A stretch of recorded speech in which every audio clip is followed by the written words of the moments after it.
Today, we're excited to host this Courthouse Steps decision on Vidal versus Elster and its implications for trademark law and First Amendment free speech protections, featuring John Farmer as moderator and Michael Friedland, our speaker.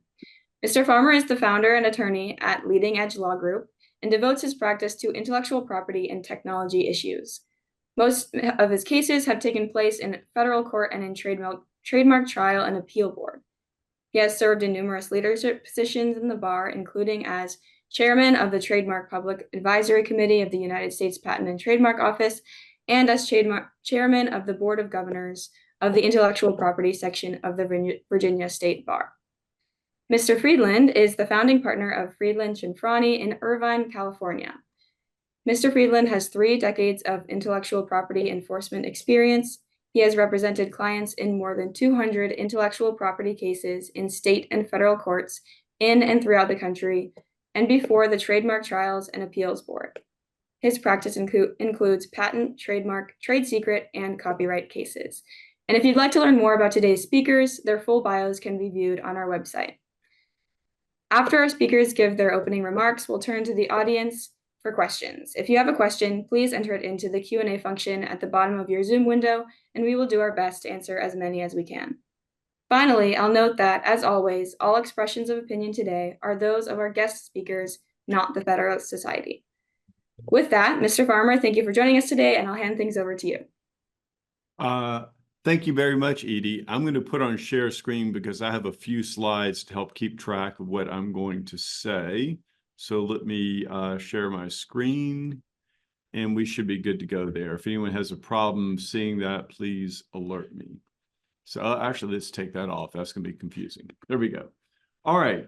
So today we're going to discuss a case called Elster versus Vidal. And in order to understand it, we need to do a little bit of background. And so I'm going to provide the background, and Mike's going to give you the talk about the case. So I'm the small appetizer. Mike is the generous main course. There are a couple of provisions of the Lanham Act that we need to know about. These are sections of the Lanham Act that prohibit the registration of certain types of marks. There's one prohibition that is going to come up in a later part of my talk where I talk about 2 cases that led to the case Mike is going to discuss. And after this slide, I'll tell you about the provision that's at issue in that case. So one section of the Lanham Act, Section 2A, prohibits the registration of marks that consist of or comprise immoral, deceptive, or scandalous matter, or matter which may disparage or falsely suggest a connection with persons, living or dead, institutions, beliefs, other national symbols, or bring them into contempt or disrepute. This section is seen as having 2 components. One is called the dirty words clause. That's what it means by immoral or scandalous. You can't register dirty words like the F-bomb. And the other one's referred to as the disparagement clause. You can't register something that disparages a person or group of people or an institution or a set of beliefs. Another section of the Lanham Act that also prohibits registration of certain kinds of marks is Section 2C. It prohibits the registration of a mark that consists of or comprises a name, portrait, or signature of a particular living individual, except by his written consent, or the name, signature, or portrait of a deceased president of the United States during the life of his widow, if any, except with the written consent of his widow. So if you're a sports fan nowadays, you may have heard of NIL, name, image, and likeness. You may have heard to it as the right of publicity. Essentially, you can't federally register someone else's NIL without their permission. So the other provision we need to know about today is one everyone here knows well about, and that is the First Amendment to the Constitution, and specifically the Free Speech Clause. Now, the first case that gets us on the road to Elster is a case the Supreme Court decided in 2017 called Matal v. Tam. That case concerned an application to register a mark that is the slants, and it was the name of a rock band consisting of Asian men or men of Asian ethnicity. And you could say this is the case where the term you could say is derogatory to call someone Asian a slant, but they were owning the term. I guess you would call that irony or whatever. I'm not quite sure what to call that. Well, even though they were owning it, the Trademark Office denied registration, citing Section 2A of the Lanham Act, specifically the prohibition on registering disparaging marks. The case made its way up to the Supreme Court, and in an opinion written by Justice Alito, the court ruled unanimously that that restriction on registering disparaging marks facially violates the free speech clause because it is viewpoint discriminatory. The government argued that trademark registration is really government speech, not private speech, so that the government has more latitude to decide what can and cannot be said in a registration. And the court rejected that and held that trademark registrations are not government speaking. When someone uses a mark, they're not speaking on behalf of the government, they're expressing themselves. And the court pointed out that if trademark registrations were government speech, copyright registrations would also be government speech. And that makes no sense because you can get a copyright registration on any original work of expression fixed in a tangible medium, and all sorts of viewpoints are expressed in copyright, so that can't possibly be the government speaking. Now, after that, the court broke down a bit. There were portions of Justice Alito's opinion that were joined only by Justice Roberts, or Chief Justice Roberts, and Justices Thomas and Breyer. This section of the opinion narrowed things some, and the other concurrents did not agree with that narrowing. Now, again, these justices pointed out that this is viewpoint discrimination, that's unconstitutional. Everyone on the court agreed with that. But then Justice Alito said, we're not really sure what the standard of review should be here. If you're familiar with First Amendment law, certain speech restrictions are considered to be especially problematic and they get strict scrutiny. Others are considered to be less problematic, such as maybe commercial speech, and they only get intermediate scrutiny. Justice Alito declined to say which standard of review applies because he said that even if intermediate scrutiny applied in this case, it would not pass that. Another thing he did that the other concurring justices didn't go along with is suggested that Congress might be able to rewrite the statute more narrowly in a way that would pass the free speech test. And that is if Congress narrowed that provision to only prohibiting terms that encourage invidious discrimination. Justice Kennedy spoke for the other justices on the court in filing a different concurring opinion. Joining him were Justices Ginsburg, Sotomayor, and Kagan. He said, just as Justice Alito said, that this is viewpoint discrimination and that can't pass. But he said even commercial speech is no exception ever to the prohibition on viewpoint discrimination, and said in his view that strict scrutiny should always be applied in cases of viewpoint discrimination, even if it is commercial speech. He also declined to endorse the suggested narrower wording that Justice Alito talked about in his opinion as a way Congress might be able to save part of what it was trying to do.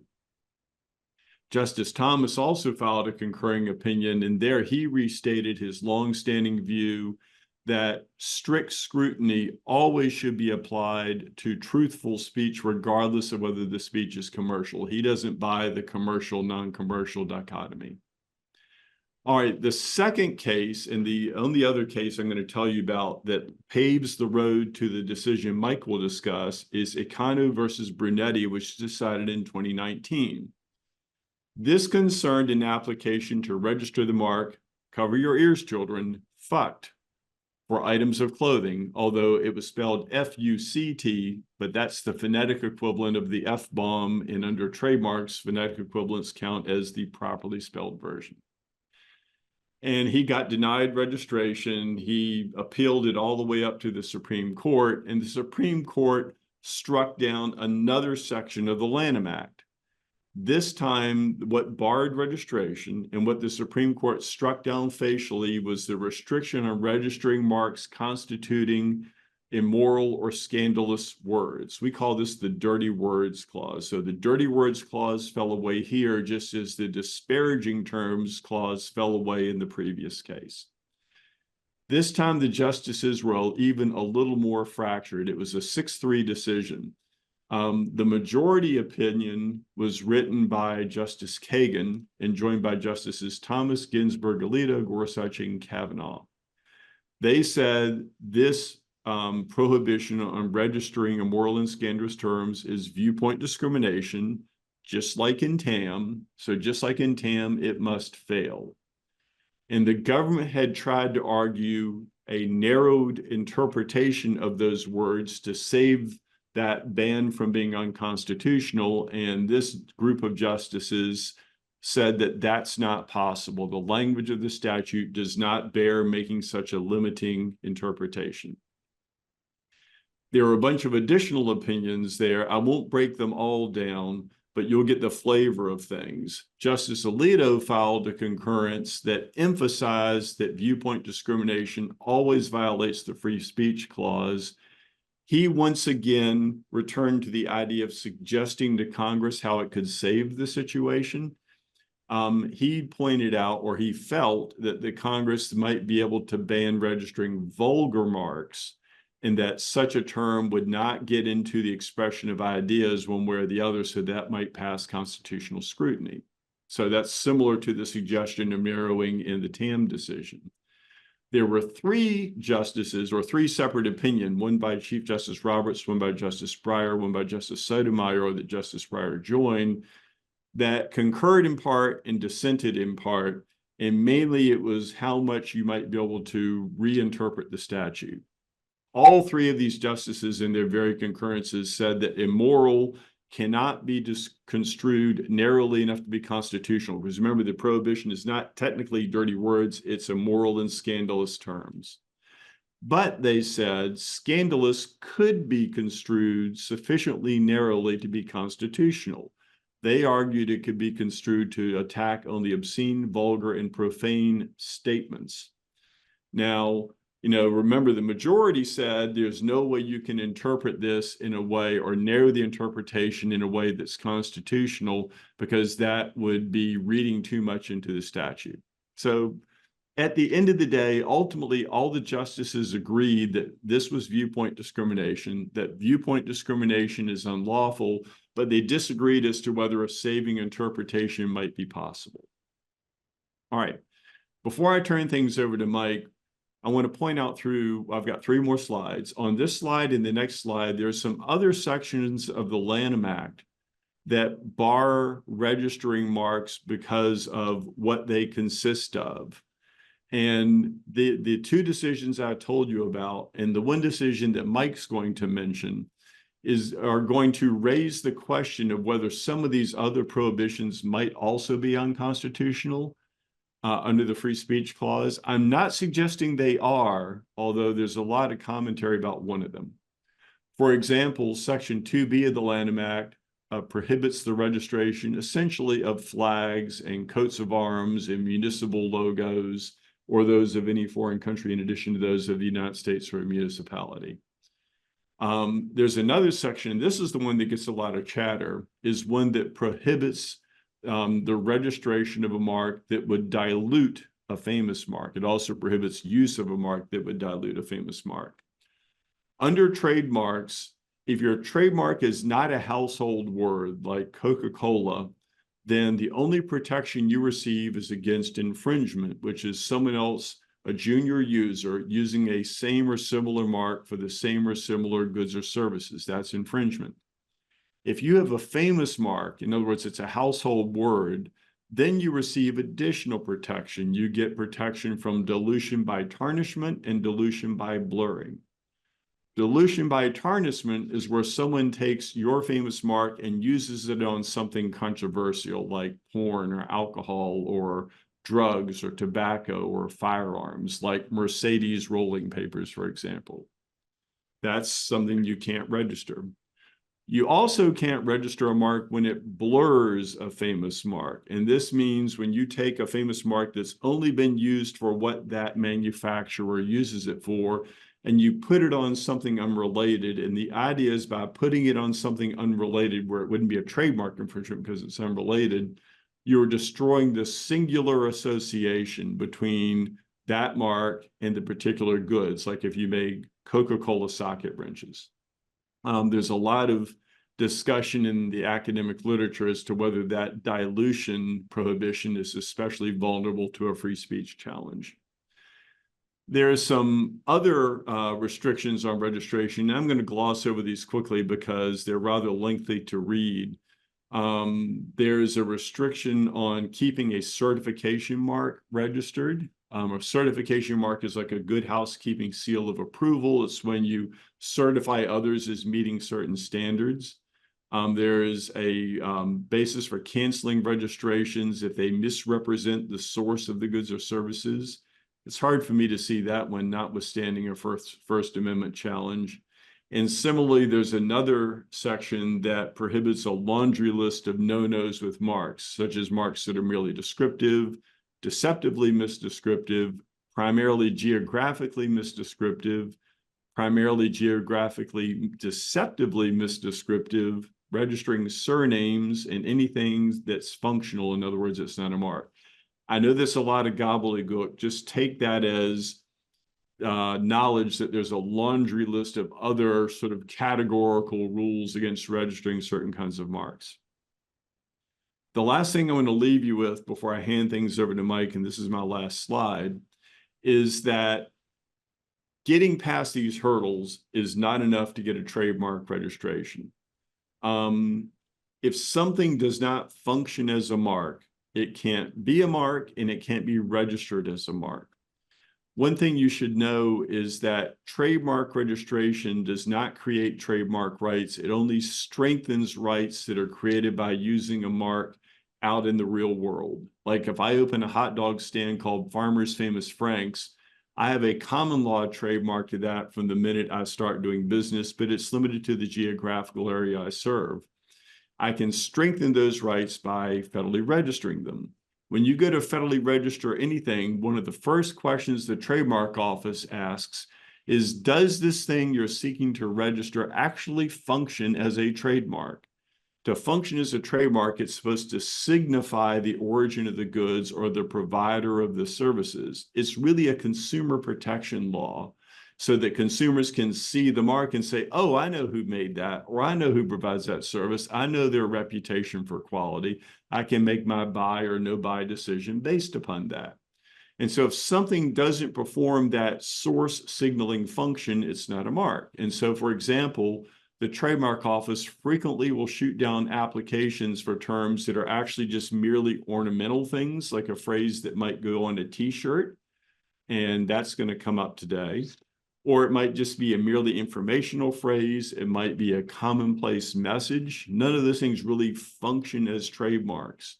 Or it might be a generic term. You can't take generic terms out of the public vocabulary. So you can call a car an automobile, but you can't get a trademark registration on car for automobiles or an automobile for a car because that's a generic term. You also can't get a registration in a term that merely describes some feature, facet, or function of something unless you prove the public recognizes that descriptive term is referring to your specific goods, like U.S. News and World Report for magazines.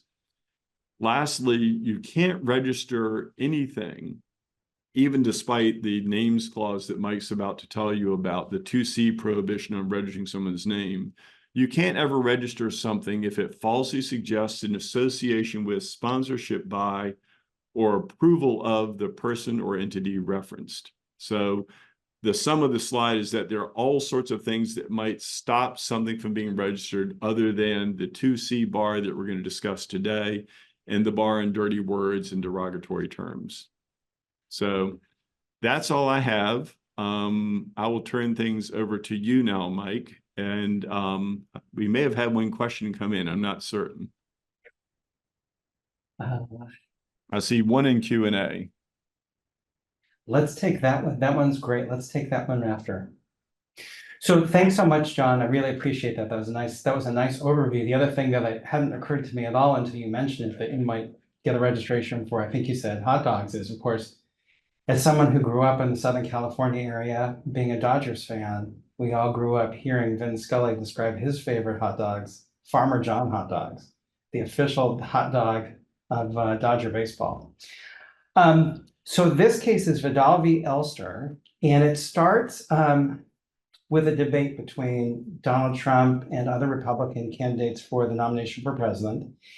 And Marco Rubio is on the stage, and Donald Trump always likes to poke at people, and he made fun of Marco Rubio's relatively diminutive stature.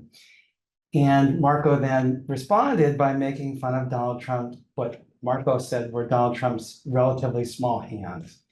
And Trump insisted that his hands were perfectly normal size, average size, perfectly right. But it inspired a man named Steve Elster, who I believe was a labor attorney. It inspired Mr. Elster to seek to register a trademark for Trump Too Small. And I think he was going to use it primarily on t-shirt designs. He filed a trademark application for it with the trademark office. The trademark office rejected it. As John talked about a minute ago, there's something called Section 1052C, the names clause, which says trademark office shouldn't register a trademark that uses somebody else's name without their consent, a living person's name without their consent. Mr. Elster appealed that rejection to the TTAB, the Trademark Trial and Appeals Board. Trademark Trial and Appeals Board affirmed the rejection. The argument that Mr. Elster made was, look, there's TAM and there's Brunetti, and both of those talk about First Amendment rights. I think that this section, the names clause, also violates the First Amendment, and TTAB said, no, it doesn't. He then appealed to the Federal Circuit, and the Federal Circuit agreed with him and said, yeah, we do think that it violates the First Amendment. We're looking at this. We're going to follow TAM. We're going to follow Brunetti. In patent cases, we might not always want to slavishly follow the Supreme Court, but in trademark matters, we're going to try and get this right here. We got the message. We're going to go ahead and rule that the names clause is violates the First Amendment. Then appeal goes to the Supreme Court. Supreme Court, it's a weird decision because just to talk about the holding would take me 30 seconds. And the 30-second version of it is every single justice agrees that the names clause does not violate the First Amendment. Justice Thomas writes for the court, but there's huge disagreements within the court as to the reason why the names clause doesn't violate the Constitution. So Justice Thomas's opinion comes in 4 parts. Part 1, Part 3, Part 4 are all unanimous. Part 1, Part 2, and Part 4 are unanimous. Part 3 is joined only by Thomas, Alito, and Gorsuch. So I'll talk a little bit about Justice Thomas and talk about why there's such disagreement. It's one of those things when you look at it and say, well, why, if they all agree on the holding, why is there such a dispute? And it's because there's a different issue that's lurking in the background. And we'll probably find out a little bit more about in the next couple of days. It has to do with, it isn't really about trademarks. It's really about how you interpret the Constitution. And it's probably even more about guns than it is about trademarks. But we'll get to that in a moment. Okay, so here's what Justice Thomas says. Justice Thomas says, when we analyze the First Amendment, we always look at it in terms of, are we making restrictions based on content, or are we making restrictions based on viewpoint? And so he talks about is that content-based restrictions targets the subject of the speech. It basically says you can't talk about a particular, it restricts what can be said in terms of what the topic is. Thomas says that those types of restrictions are presumptively unconstitutional and they have to be traditionally narrowly tailored to serve a compelling state interest.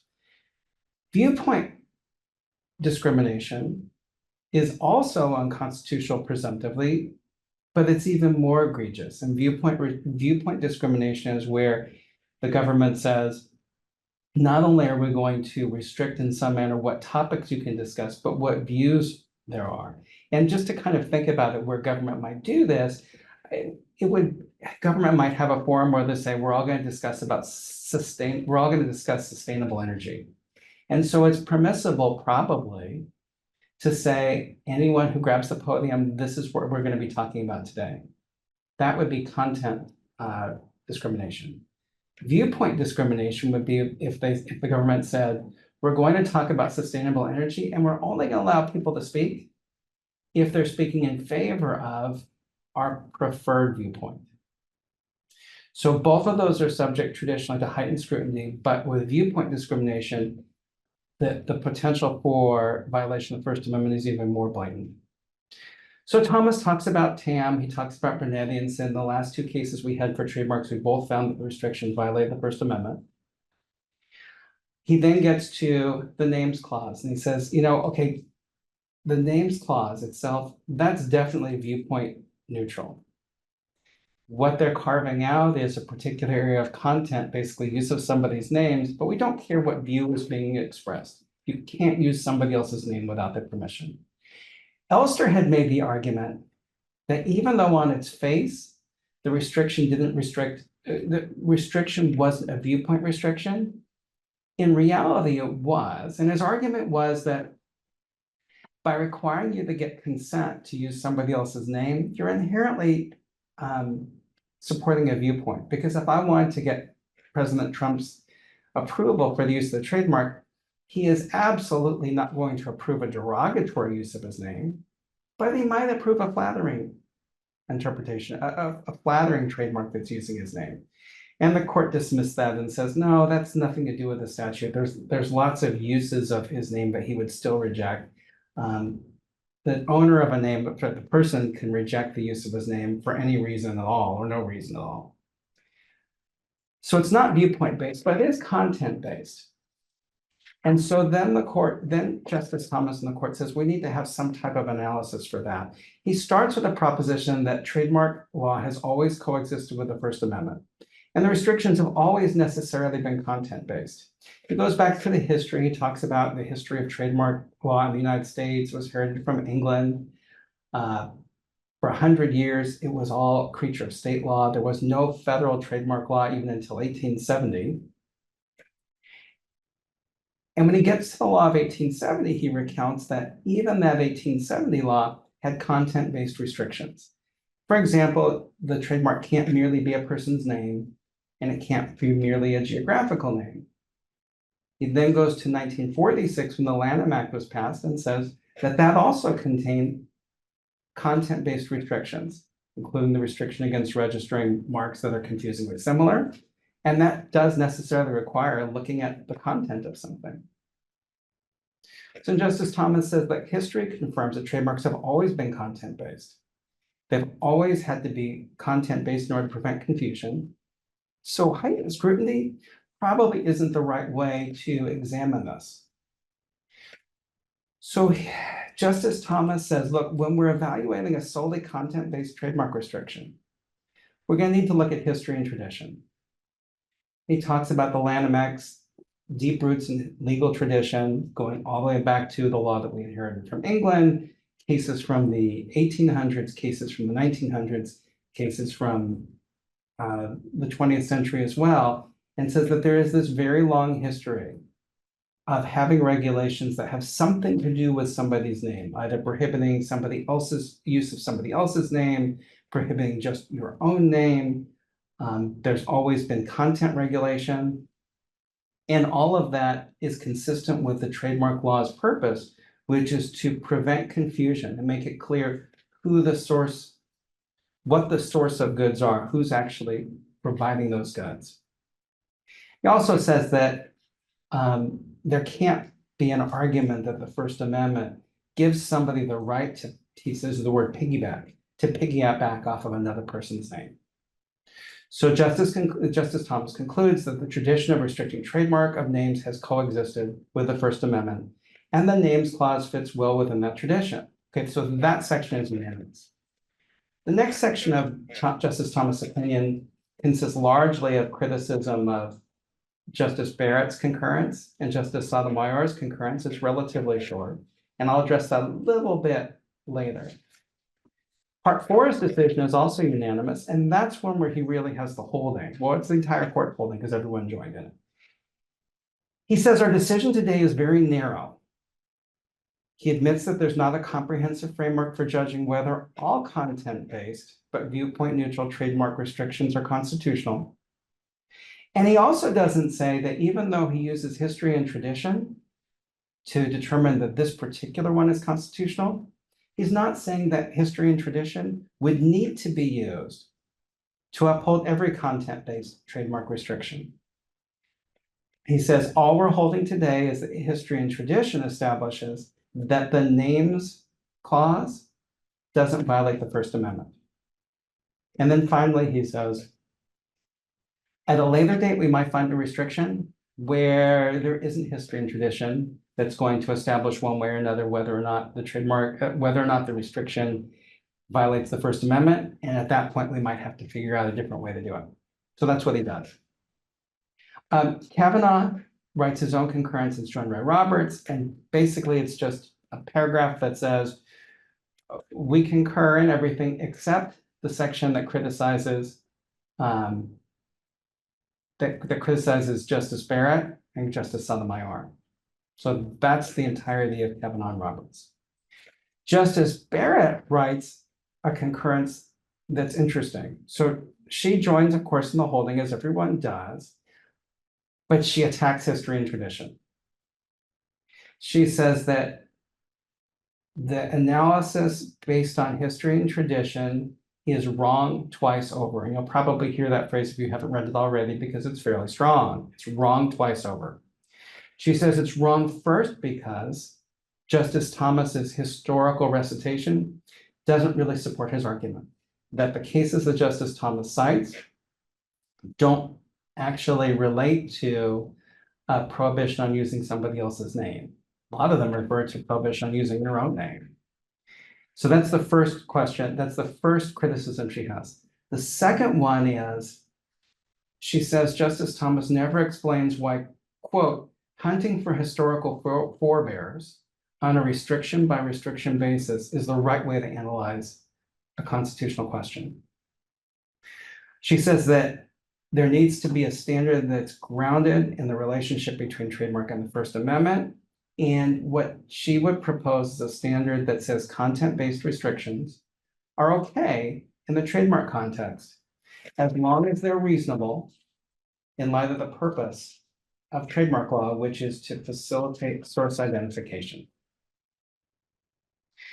She agrees that the names clause is reasonable in light of the trademark law's purpose, and therefore she would find well, she did find, of course, that 1052C's restrictions are perfectly viable in light of the Constitution. That's the first section of Barrett's opinion, of Barrett's concurrence. The second section is joined by Kagan and Sotomayor. And this is one that is criticized specifically by Justice Thomas. She says, I think I see an analogy to limited public forums. When the government creates limited public forum, it can regulate content in a viewpoint neutral way. And she said, I think that's a helpful analogy. Justice Thomas says, you can't argue, Justice Barrett, that the trademark registry system is limited public forum. Justice Barrett says, I'm not arguing that it is, I'm just saying it's similar. Anyway, so that's basically her opinion. Then you get to the next section, which is joined by Kagan. It's a very specific criticism of Justice Thomas' historical analysis. And that gives us Barrett. Then you get to Sotomayor, which is joined by Kagan and Jackson. And in Sotomayor's opinion, you get to see a little bit more what this case is about. Again, Sotomayor, Kagan, and Jackson all agree that the names clause restriction is perfectly constitutional. But they strongly dispute use and reliance entirely of history and tradition. They say history and tradition is useful. We think that people should look at it, and I think that's perfectly okay. But you have to look at the text of the law, the text of the Constitution. And here she's mocking Justice Thomas and textualism a little bit for not having done that. They would analogize to government entitlement cases. I mentioned that Barrett would analogize to limited public forum, and they agree with that, but they also say it's kind of like a government entitlement case, like a National Endowment for the Arts grants or legal services, where the government does provide some type of a benefit to people based on content, not based on viewpoint, but based on content. And says that, giving grants to artists, yeah, it benefits some artists who receive those grants, but it doesn't provide a huge disadvantage to those who don't. We're not saying that artists whose content who aren't speaking on a particular creating content within the category can't speak, they still can create. We're simply not giving them funds, and there's a number of cases that approve of that. Justice Thomas criticizes that as well and says this is not a government entitlement. Justice Sotomayor says the court has never solely relied on history and tradition in a First Amendment context. She says that he's cherry picking. She uses the analogy of walking into a crowded cocktail party and basically looking for your friends, trying to find the ones that you like. And that's what Justice Thomas has done. And then she comes to what the case is really about, why there's so much heat and so much disagreement about an issue on which everyone agrees. She attacks Bruin, the Second Amendment case. In that particular case, the Supreme Court had ruled that you look to history and tradition to determine whether or not a particular gun restriction, Second Amendment restrictions are valid. And she said, that's been an absolute disaster. It's created an enormous amount of confusion. That confusion has not been helpful. If you look at the lower courts, we're asking them to become armchair amateur historians, and that's not what courts are really meant to do. The reason why it's so important right now is because of another case which is pending, which is Rahimi, which presumably is going to be analyzed consistent with Bruin. In Rahimi, the issue is whether or not someone convicted of the crime of domestic violence can be barred from exercising his or her Second Amendment right to firearms. And the question is, should that be analyzed like Bruin based on history and tradition, or should it be analyzed based on some other principle?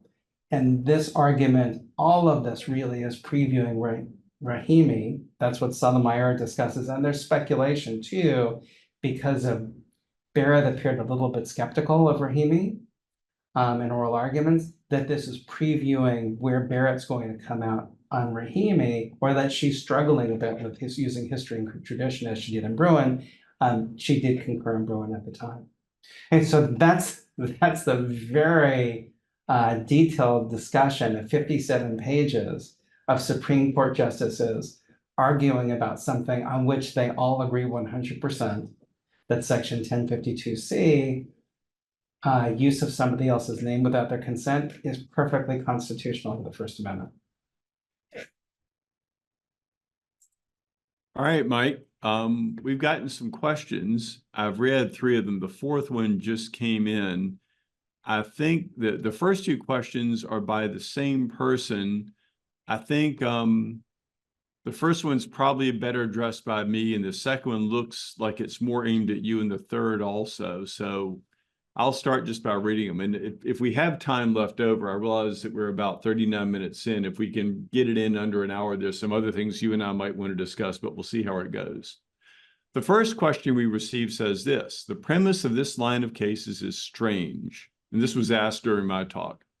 How does denying a trademark, which is under the commerce power, how is that an abridgment of freedom of speech? The band can call themselves what they want, and the t-shirts can be printed with profanity, albeit without trademark protection.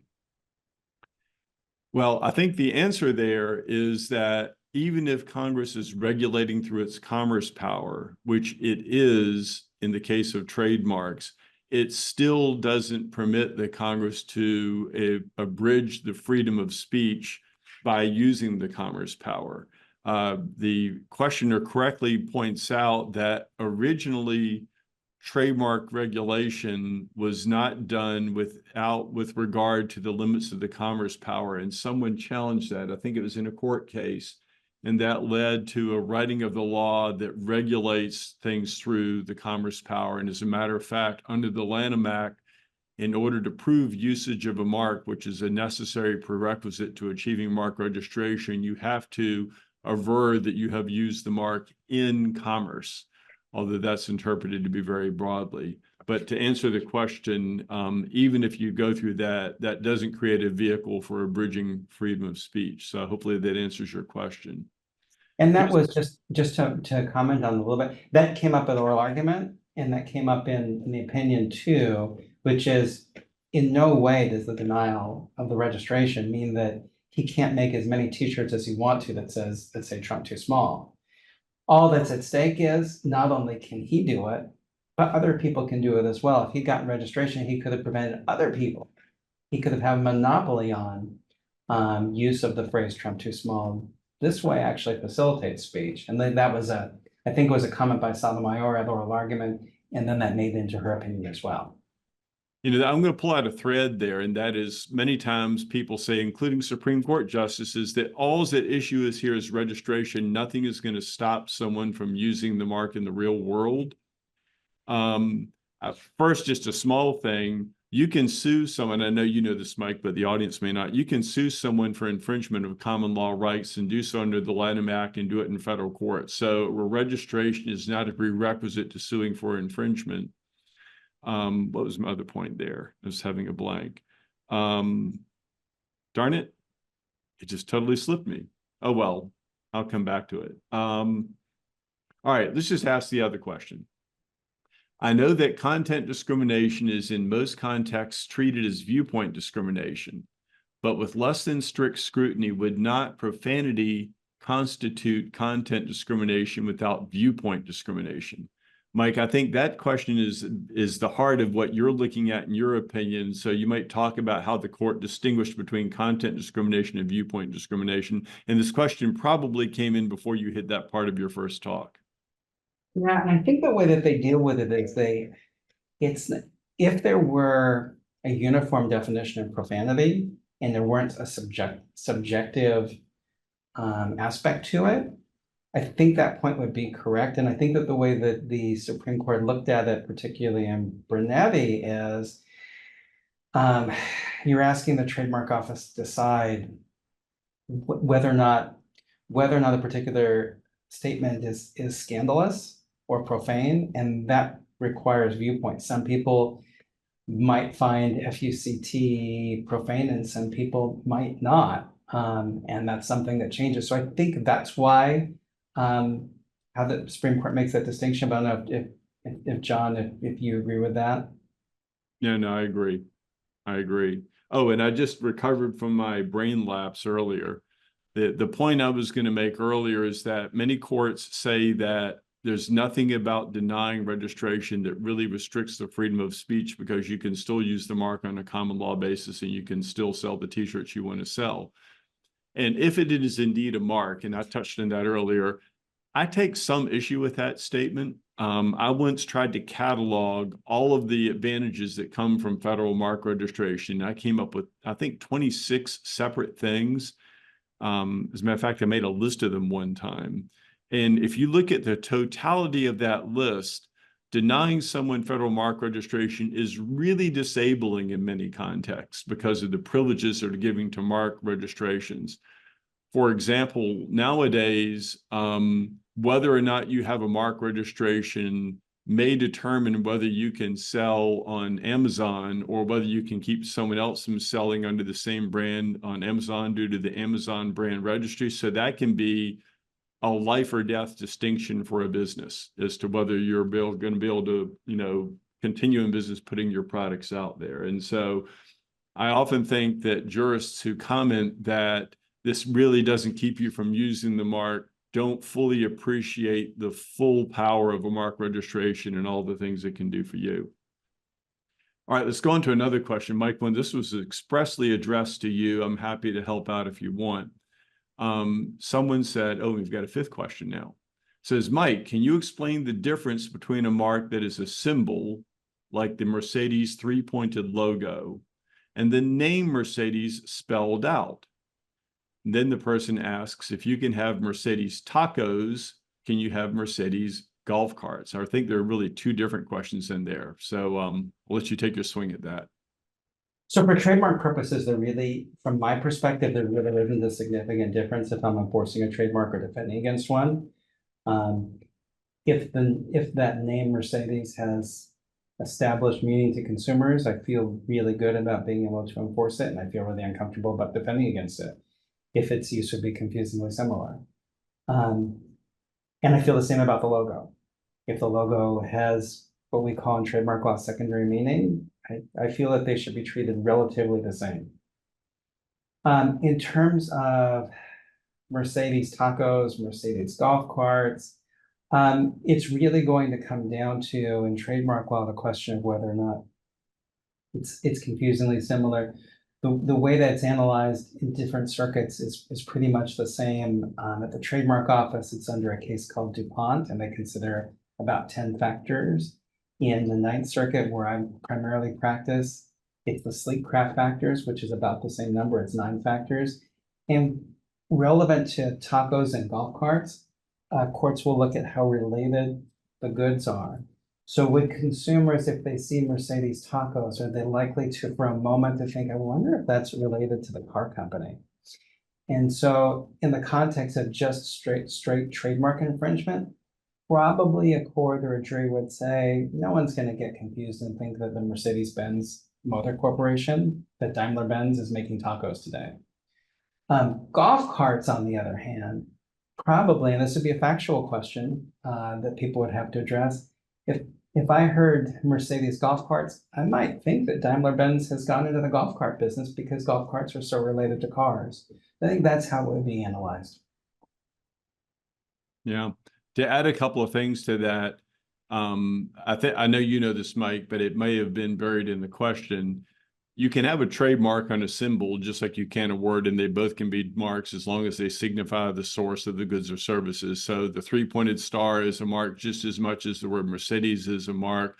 Sometimes you can even have trademarks and things like sounds or product configurations if it's proved to be source identifying or so forth and so on. For example, you've probably heard the famous NBC chimes, dun, dun, dun, and that's a registered trademark.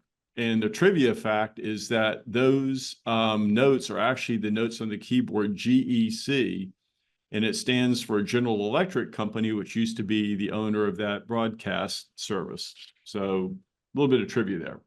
And also with Mercedes, that's probably a famous mark. And so you might not be able to have Mercedes tacos or Mercedes golf carts because using Mercedes on anything else would be dilution of Mercedes's famous mark.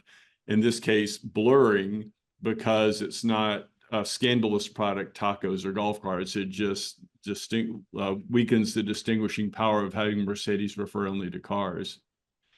We got another question here. This one's kind of convoluted, so I'm just going to read it out loud and then you and I can decipher it.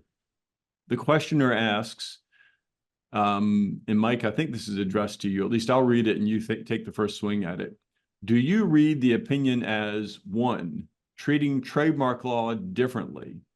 Content-based restrictions do not trigger heightened scrutiny or otherwise violate the Constitution in light of the long history of non-conflict and or the purpose of trademark law to facilitate source identification. Or 2, softening strict scrutiny for content-based restrictions more generally or reinvigorating an intermediate scrutiny reasonableness analysis for some content-based regulation, whether historical or not. Or 3, only a fight about Bruin. Or 4, something else. So you've got a complex menu to choose from, Mike. So it's a great question, and I'm probably not going to give it as comprehensive an answer as it deserves. I'm going to take the opinion at face value a little bit and say it is very, very narrow and confined to trademark regulations that are viewpoint neutral, and say that's what it's confined to. I think the underlying motivation for all the justices were, if we just follow along where we were with Tam and Brunetti and say the First Amendment has a lot of effect on the trademark registration system, trademark sort of collapses. Because if we take this next step and say the First Amendment restricts this type of prohibits this type of a restriction, the entire trademark system ultimately seems like it would collapse. They just had to stop it right there, and they kept on emphasizing, and every concurrence mentions this in some way or another. Trademark law has to be content-based. It just has to be. So I don't think it has broader implications to other First Amendment contexts. I do think it's a fight about Bruin. I think that's what's motivating a lot of that.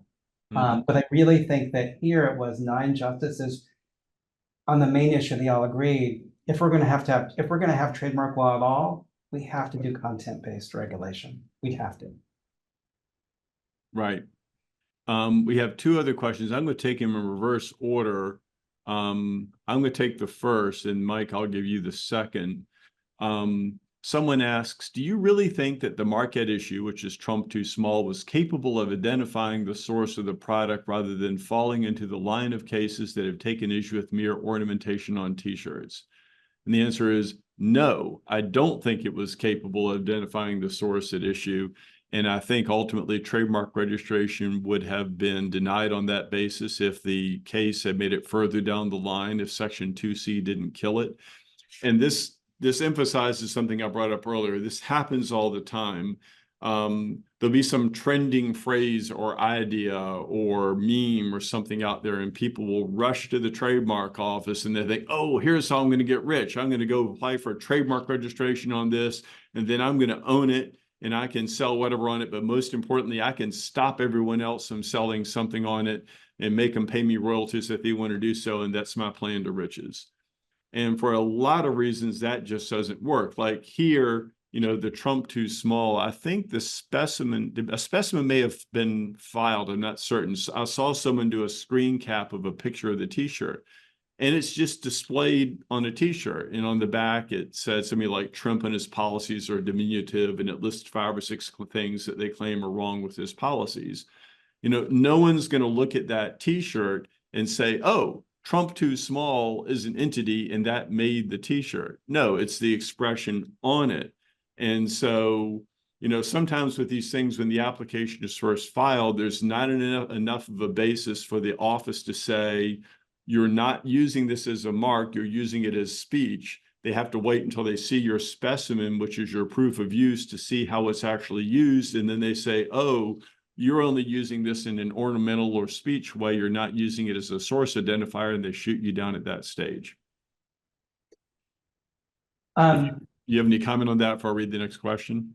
If a client had come to me and says, I want it to be source identified, I'd say that'd be great. I'll put on a hang tag, put the label on the back of the shirt, sew a label in, have a variety of shirts that all have we're creating the brand Trump too small. And I think you could totally do it.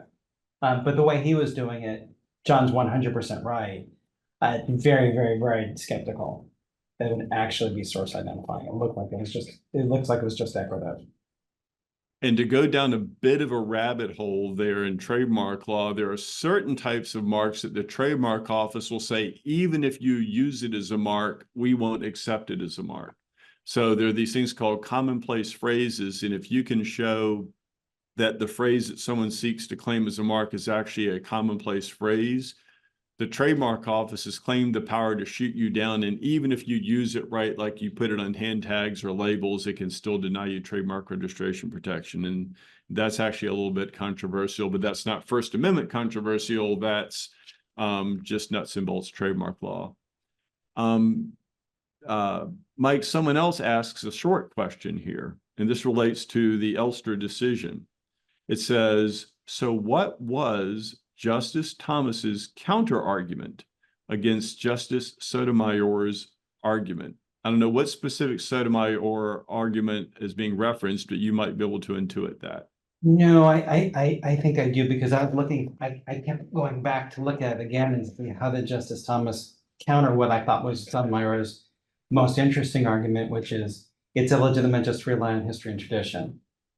And there wasn't a response to that. When Justice Thomas responded to Justice Sotomayor, he responded only to her argument that you should analogize to limited public forum. And he attacked that fairly vigorously, saying no one's ever argued that the registration system is limited public forum.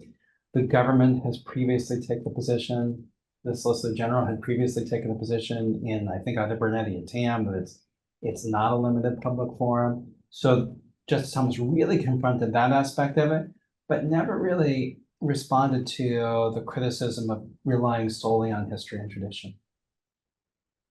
Mm-hmm.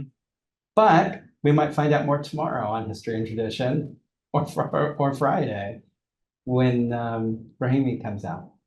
Sure.